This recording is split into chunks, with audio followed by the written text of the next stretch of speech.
why do we not look at this? Why do we not want to set up our estate plan? This denial of death, obviously, collectively, we can agree that we're a death-denying culture. We all need to admit to, we are not everyone's cup of tea. We refuse to let go of those people-pleasing tendencies. Gotta stop. This is the Buried in Work podcast, where we share tips and interview experts to help you simplify estate planning and end-of-life tasks.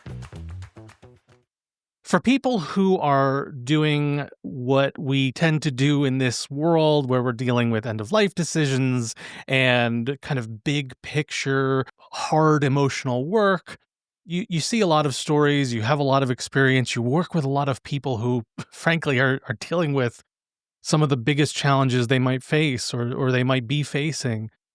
It's hard, and it is...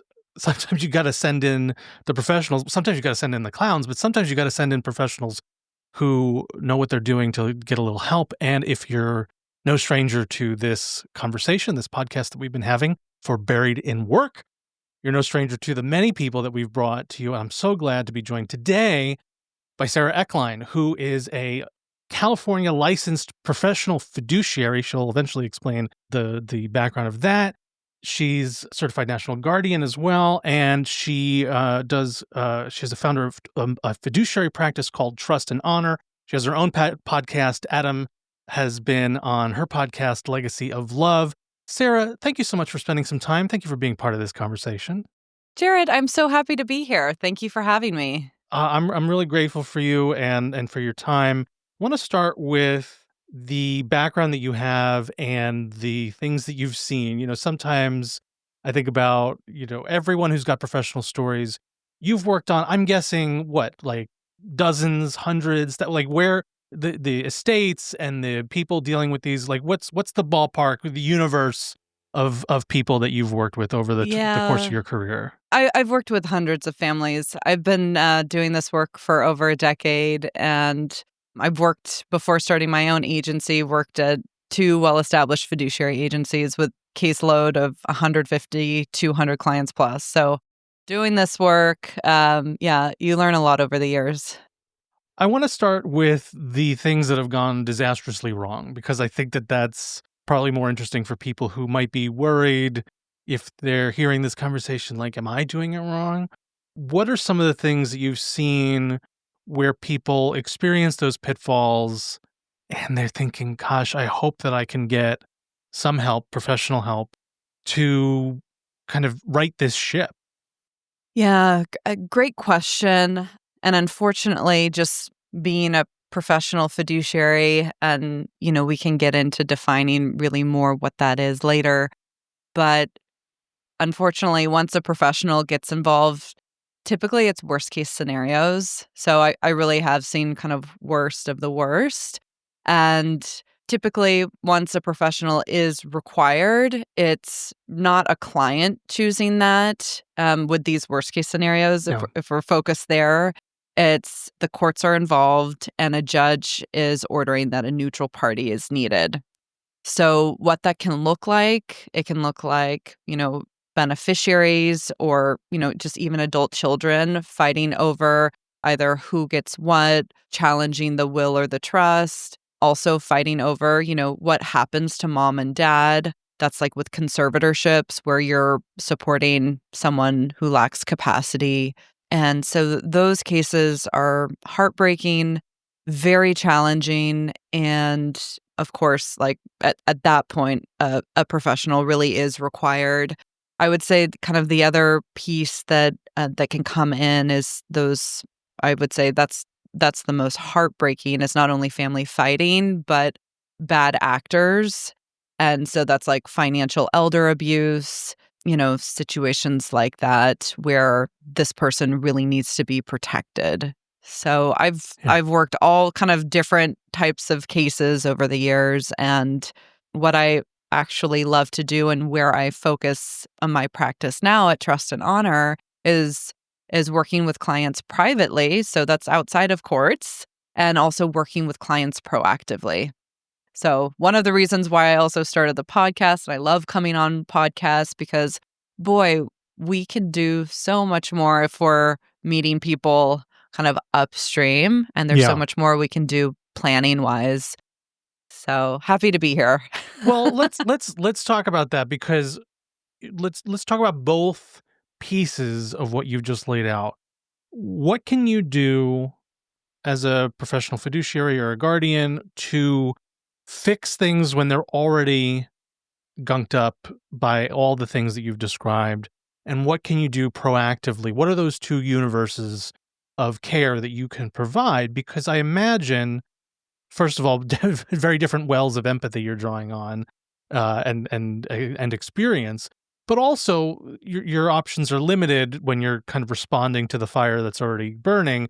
You're preventing. You're trying to make things as fireproof as possible. So what are those two areas of your expertise, and how do you help people avoid the worst outcomes in either scenario? Yeah, so let's also just pause, and I want to make a point of saying I'm in California, and probate laws, all of this is going to be really state specific. So I know California well. Yeah. And in the state of California, we do things differently. And we do have this license, what's called a professional fiduciary license. And we're a pretty small profession. There's only about 900 actively licensed fiduciaries in the state. Under that umbrella, I describe the term fiduciary more as an umbrella term, and we can act in many different capacities. Kind of the main ones are we can act as someone's conservator, which in California means basically a guardian for someone over the age of 18. I can act as someone's agent, whether that's under the durable power of attorney for finance or under the Advanced Healthcare Directive, making people's healthcare decisions. And then I can also act as a trustee and even as an executor for someone's will.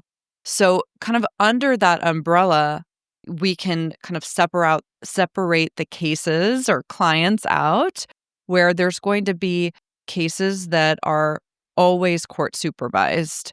So what that looks like is, if I'm an executor or an administrator for an estate, we know we're going through probate and I'm in the courts. Conservatorships are also always court supervised.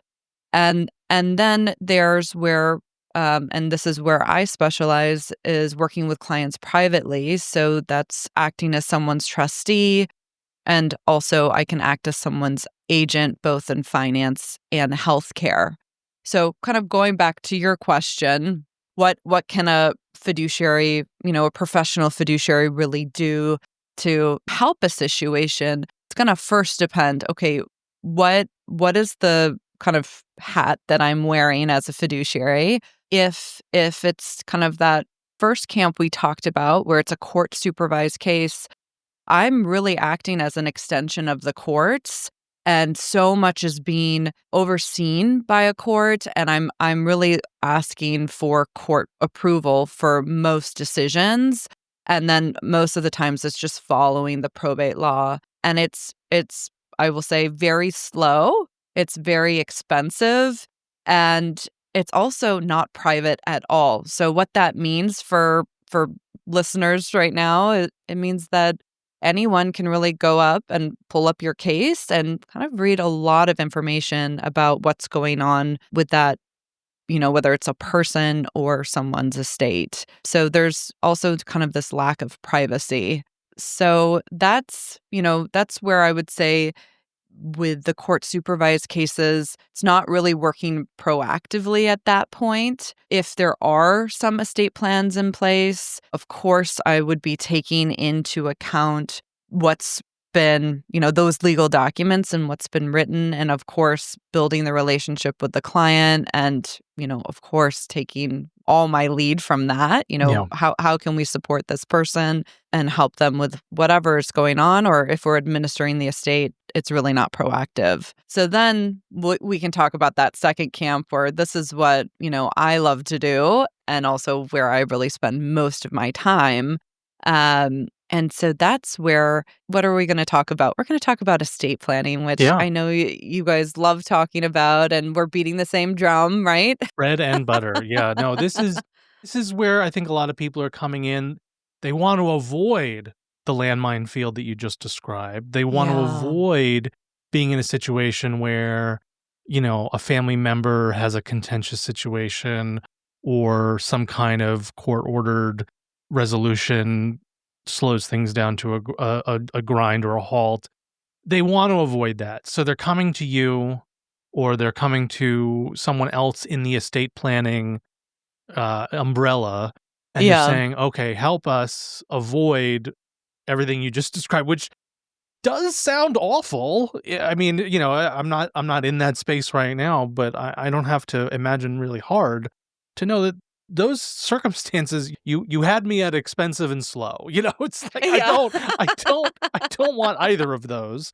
And I imagine that nobody who's in that situation dealing with the grief or the Yeah. exhaustion or the, kind of emotional bandwidth being tapped by all of these processes, which are difficult. And frankly, why both what we do at Buried in Work and what you do with your practice, it's to help prevent those. So let's talk about now that second category. What can you do to help people avoid these landmines? How can you draw the map and say, here's the safe places for you to step? Yeah, well, so often, most of the times that once clients get referred to working with someone like me, they're working with their estate planning attorney. Right. So estate planning attorneys are kind of my main referral source. And so that's where, these clients are kind of the 1 in 3 that actually have a plan in place. I'm assuming you know those numbers. Only 1 in 3 people in the United States have an estate plan in place, which is pretty sad and scary because that means that the picture that we just painted, more people than not, at least at this point in time, their estate's going to be going through probate. And it's too bad because, like we said, it's more costly, it's really slow. Also, there's a lack of privacy. And that's the last thing you want to be dealing with, whether you're either going through supporting a loved one through a medical crisis, a health crisis, or if you're grieving and just lost someone. So let me paint the picture.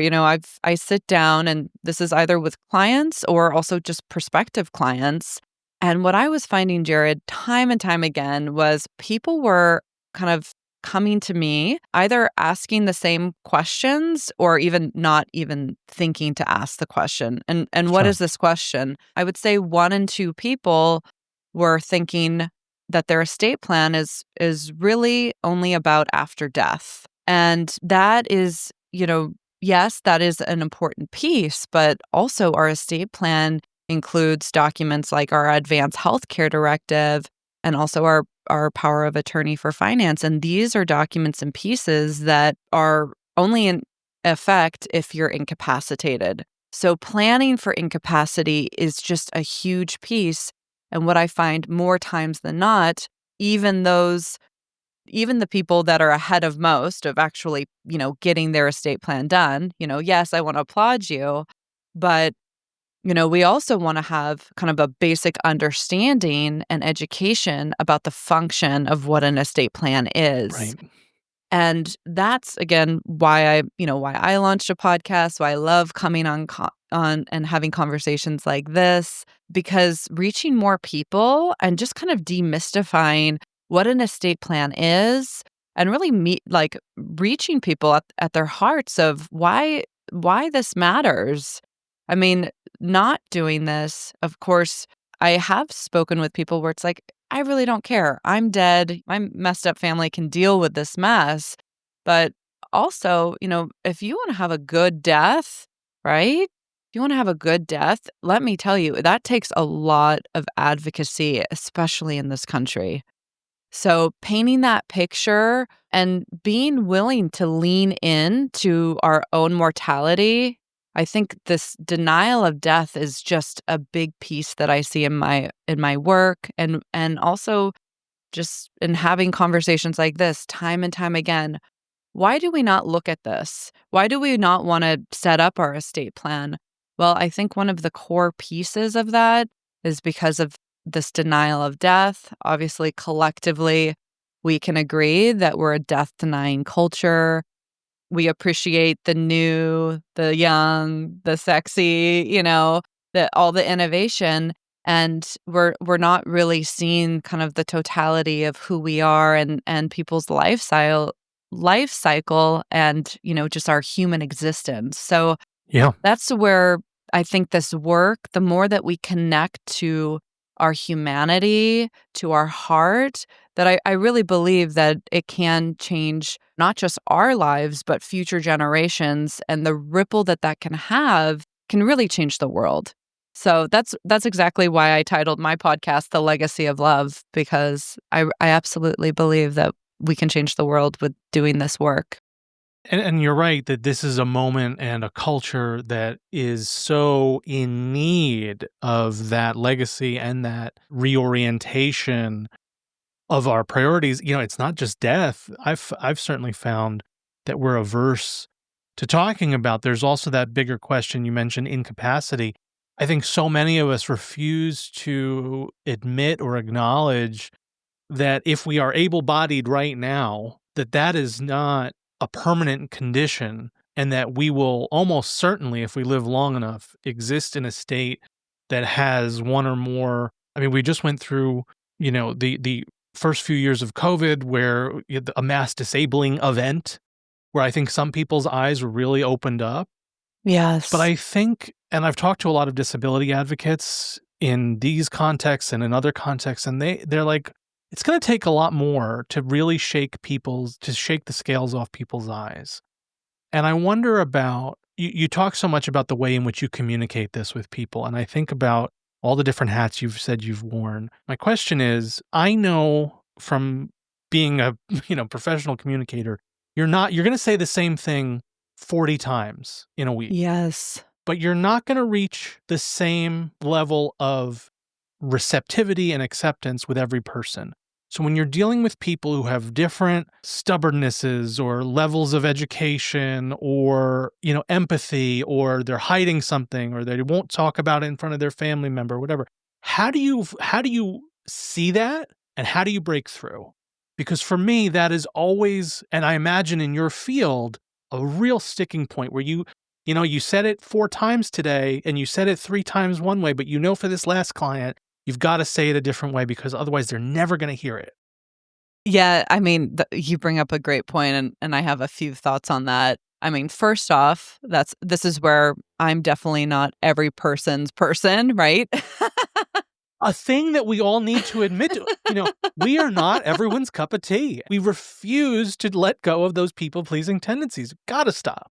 Yeah. Well, even just touching upon our profession, professional fiduciaries, and like I shared, it's a pretty small profession as a whole. I find for the most part, there's not a lot of like kind of this competitive territorial nature. We're really collaborative as a whole. And, why is that? I mean, I think for the most part, being a fiduciary, you put your client's best interest first. But what does that mean? If I'm not able to serve every client, which I definitely embrace, I Right. embrace that. I don't want to serve and work with everyone, and I'm not everyone's cup of tea, but also being connected and having an extensive network and knowing the fiduciaries, other professionals that I can refer to and hopefully make a better matchmaking, the better. But, going back to your question of the breakthrough and the transformation, I don't know if I'm the best person to answer that. I would say the people that decide to work with me, the people that, my clients that love everything that I'm about and doing are kind of just as proactive as me for the most part. And that's one of the reasons why, I've built my business, really centered around working with clients privately and also working with clients in the planning phase, because these are clients that already deciding to hire that estate planning attorney and build that team before a crisis occurs. And that's going to look very different. So that's what I've seen over the years, I'm either starting to work with a client years before service, honestly, decades before services are needed. Right. And building that relationship, which, trust me, not only is there an efficiency, but it's a really special relationship.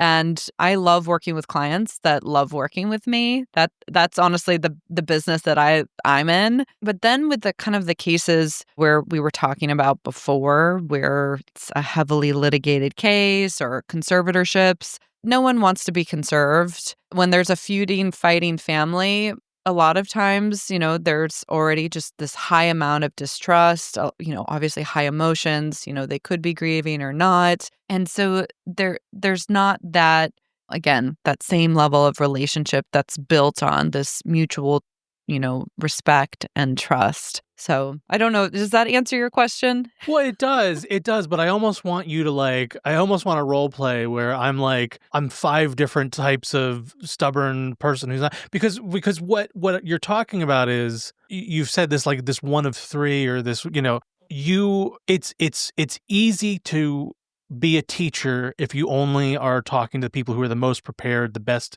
And so I do think a lot of the conversation that we end up having in this context, or really in any of these, we're tailoring to the best students. And we're saying, okay, if you're prepared and if you've got your head on straight and you're thinking about this, with your eyes wide open, and you're not going to let your grief, or intellectually, you're not going to let your grief in the way, but who knows when it actually gets there. But I think you're right in the sense that if we're going to change the world, we've got that other 2/3 that are left behind. And that's the trouble that I think about. Because I know that you've got that, and I'm sure, based on everything that we've already talked about, that you do want to reach more people, not just because that's more clients, but also because, that's a devastating process, and what's down that door. Well, so a few thoughts is, so much of this work, is a lot of my internal work. I talk a lot about, I have a solid meditation practice, and me showing up kind of calm, centered, collected. Yeah. I mean, that really changes the way that I'm going to interact, whether I'm at home with my family, my little, I have a toddler, or, working and coming in and working with a client that might be more resistant and not wanting to work with me, or coming in and needing to be that neutral party and make hard decisions. Yeah. So for the listener that okay, I know, or maybe they've even already done their estate plan, but they have someone in their life. A lot of times what comes to mind is the aging parent that's resistant to, having the conversation. One conversation from my podcast, actually, I learned so much from, and the woman's name's Yvonne Caputo. I don't know if she's been on the podcast, but she wrote 2 books about her relationship with her dad and also his death and being his healthcare decision maker, and really her ability to storytell and painted a picture where what happened was that she actually changed the relationship during his final years. And how did she do that? Because instead of coming in and telling him what he needs to do, she got really curious and started asking different questions. And instead of meeting him from kind of the place where they had lived, spent decades of not having a lot of closeness, she felt never really seen by him. She got curious, and kind of for her, the doorway was asking him to tell her about his past when he was basically in World War II. And that was kind of the doorway. And she ended up kind of writing down his story. But through that, they built this kind of completely new relationship. So my takeaway from that is, yes, if we're kind of going in and just asserting what needs to be done or what hasn't been done, no one wants to be told what to do. And I absolutely believe, part of the human condition is we're all fiercely independent, right? Mm-hmm. So getting curious and building connection, I think, is at kind of the cornerstone of this work. And also, you've got to have a few different tools. So another thing that came to mind was, on top of doing this work, I also love reading and listening to all things about parenting, right? I have a 2-year-old. I just heard, I don't know if you're familiar with Dr. Becky. She does, right, amazing work. And she was... My wife and I are very big on big Dr. fans, yeah. Right? Yeah. She's wonderful. And she was talking about that highly emotional child.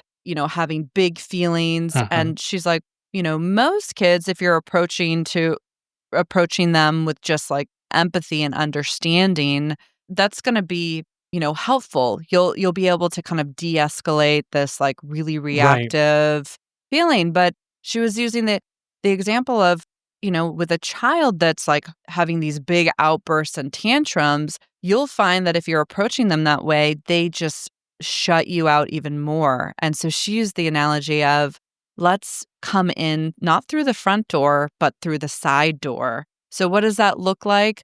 Maybe just talking about an experience that either you went through or you saw another child go through. So, and anyways, I share that because when she was, sharing that analogy, I was like, oh, I absolutely have had those clients where approaching them kind of just even in compassion and empathy, that's just still like they're going to be resistant. Like, I do not need your help. Right. But They're of triggered painting, almost by it because yeah. it's like, "Oh, wait a minute, you're trying to get me to talk about something uncomfortable," and it's yeah. Yeah, so I think approaching through the side door is very much actually has been one of my tools where I can pull in, just Yeah. examples of, oh, one time I was supporting a client and they were really, really did not want me. And so, I wasn't in their life. We didn't talk. And you know what happened? I got the call from the hospital after the third time they fell down the stairs.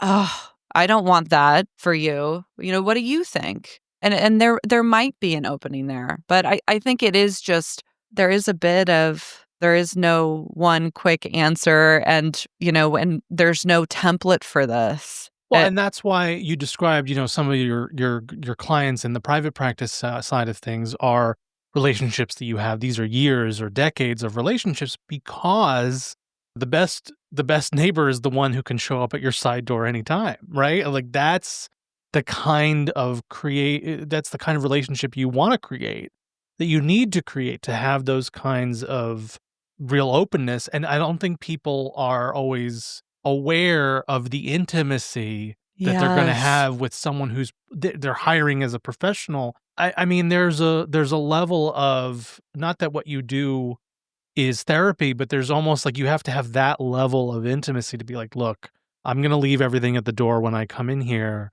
but I need to be able to be honest with you." And Oh, that's a real big hurdle for a lot of people. when I'm working alongside a client who's, aging and needing more support, and especially when I'm that healthcare decision maker, I mean, I'm knowing all things about them, not just their money and their assets. So, Sure.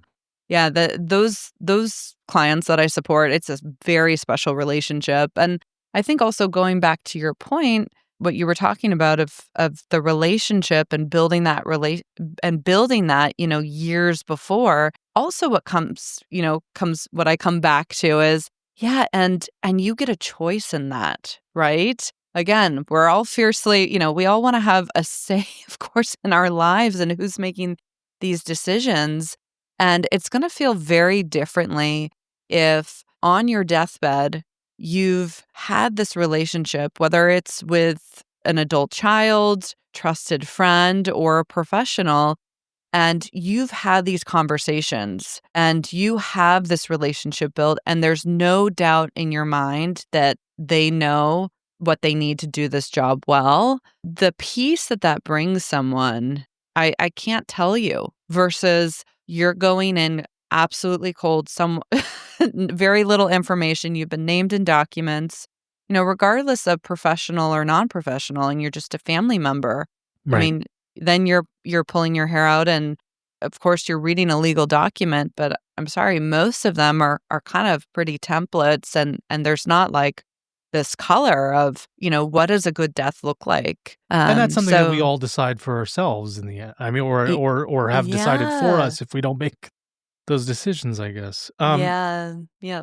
Well, you talk about these relationships, and I know from my professional background, and I'm sure you have a even deeper knowledge because of yours, that this requires, you mentioned meditation, like there's a real practice of empathy, of self maintenance that you have to do to want a career like this, let alone thrive in one. So Yeah. what personal or, cosmic tragedy created this environment for you? Because I do feel like people who choose these paths are usually, forged in something important. And I think that's I don't think that that's a big thing to assume based on this conversation that you and I are having right now. Yeah, I mean, that's a great question, and of course, there's a story. Really, where my professional path started, originally, I thought I'd be a hospice nurse, and why is that? I was with a loved one during her final 3 days of life, and it absolutely was describe it as, like, a mystical spiritual experience. I mean, what happened for me was I was absolutely just forced into the present moment, and I think that that's the absolute gift of death is that right? Where you kinda get into this time warp where, and all the busyness, the chatter in our life falls away, and what we're left with I mean, for me, it was just like that pure, unconditional love, which I believe we're all connected to, Yeah. and that's what moves life, that's what creates life. And so, Jared, all I can say was there was just this leaning in to being witness to her death. And that first breadcrumb I just followed. And, I thought it was nursing and it ended up not being nursing. And then I wound up working for a fiduciary. And really the rest is history. I just fell in love with the work. But you're absolutely right. I mean, this work, obviously very service oriented. And I've always known that having healthy professional boundaries, putting my own oxygen mask on first, these, that I Hard. spent my decade, thank goodness, working under other people's practice, learning that the hard way. And I'm glad I did that before I started my own business because honestly, I think I would have made a lot of different decisions if I just put out my shingle early on. I wouldn't have had that because I did come to this work young. I was only 25 years old when I started doing it. I'm 37, about to turn 37 next week. So, yeah, so it just, having boundaries and also knowing that I'm not for every person. And that's where I get, I have a pretty thorough intake process when working with clients in the planning phase for any incoming active cases. I meet the client. I'm not just saying yes to Yeah. any case. And I'm pretty selective because I take this work with the level of care and responsibility that it should. And just knowing I can't be everything to everyone. And I will say, Jared, this is where becoming a mother has only driven that message home for me. So Well, it that's forces where, you to create to enforce those boundaries, right? Like that's yes. because you suddenly have something that I found this as a parent as well, where you can no longer justify even the thing that was the most tempting for you to consider as something that was like valuable for your career or your advancement or and nothing is going to it's never going to weigh heavier on the scale for a lot of people. I mean, some people they have different I think, for me at least, that was a pretty clear recalibration of that scale, and I'm hearing you say the same. Oh, absolutely. And, just in the last, even just the tail end of 2024, I got a call from an attorney that I work with regularly. And it was an unfortunate call of, do you have space in your caseload to take on a few cases? And another professional was literally on her deathbed. I had 2 30-minute phone calls with her about transferring the cases before she passed. And that experience also has just driven this message home that, you know, n- our brains trick us. We think that there's always going to be a tomorrow. And honestly, professionals are just as we're just as much as at fault for not planning. And again, this message of, putting your oxygen mask on first, whether you're a professional listening to this podcast, whether you're, a parent or you're probably statistically in that sandwich generation of caring for both a parent and a child, and you're like, oh my gosh, I have no bandwidth. Please just, after this, listening to this conversation, put it in your calendar, set a date for yourself to at least execute that estate plan, because it's honestly the most loving things that we can do for ourselves, for our family, for that next generation. And just know it also isn't going to be perfect, right? Yeah. These are living documents and they should be evolving as our life evolves. So creating that right team. I think the other piece is working with an attorney that you like and trust and you feel like you can ask the stupid question. That's who you want on your team. So yeah, those are some of my kind of big kind of messages and pieces that has come through from, doing this work for over a decade. And then also I've had more than 50 conversations like this. And there really is just this thread that comes through in this country, with this death denying culture, really just honor that and acknowledge that. I think the more that we can have that awareness and not have shame about it. Yeah. But let's just bring that to light. Let's just acknowledge that and let's do better for ourselves, for our children. I could talk about this all day and stay here with you all day. No, I think it's perfect. Actually, it's better than perfect. It's down and it's done. And we've had this conversation. And I think so. I'm correcting myself about saying perfect because I think this also is infecting us as well. That it doesn't have to be perfect. You talk about an evolving document, which means that the document you have today might not be the document when you finally need it, but get it down, get it there. And I think you've encapsulated it so perfectly. If you've made it to the end of this conversation and you're hearing us talk about this, this is for you. Wake up, put the date on your calendar and make sure you actually do it, because Sarah will come find you. Okay. She's going or administer your estate. she's not going to come find you, but she is going to find a deep well of empathy and make sure that you have some resources. I think that's what, because the people who are listening to this conversation are the best in their class. They're getting their information from Buried in Work. They're listening to Legacy of Love. They're thinking about these hard questions. They're fighting. They're iconoclastic. They're fighting every impulse of this perfectionist, death-denying, no support bootstraps culture that we're all just kind of thundering through. And yet they're here, and we're shaking them by the lapels, you and me right now, Sarah. It's like, come on, do the hard thing, because what's in front of you right now is either the comfort of potential misery at the end of whatever your path or your family's path or your loved one's path or whoever's path, the comfort of misery or the pain of change. And with the right team and the right resources and maybe just a little bit of self-deprecation and willingness to just be a human being, you can push through that pain of change and we can make it a little bit easier. I know that's what you do. And I'm so glad that you help us do that today as well. Oh, this has been fun. I thank you. I'm glad my message resonates.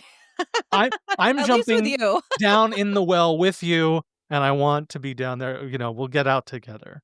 Yeah, and also, just for listeners to know, I do have a free download. It's called the Legacy of Love Workbook, and really, it's just an exercise. Like, let's really start with the intention, and the intention should be love. We don't want to be approaching our estate plan with just this, either from this place of worry and anxiety or obligation. Yeah, let me check it off the box and never think about it again. This is what I think needs to change so much in this country, is that, yes, let's see this as a radical act in loving ourselves, loving our families, loving that next generation, of really seeing the power that we have.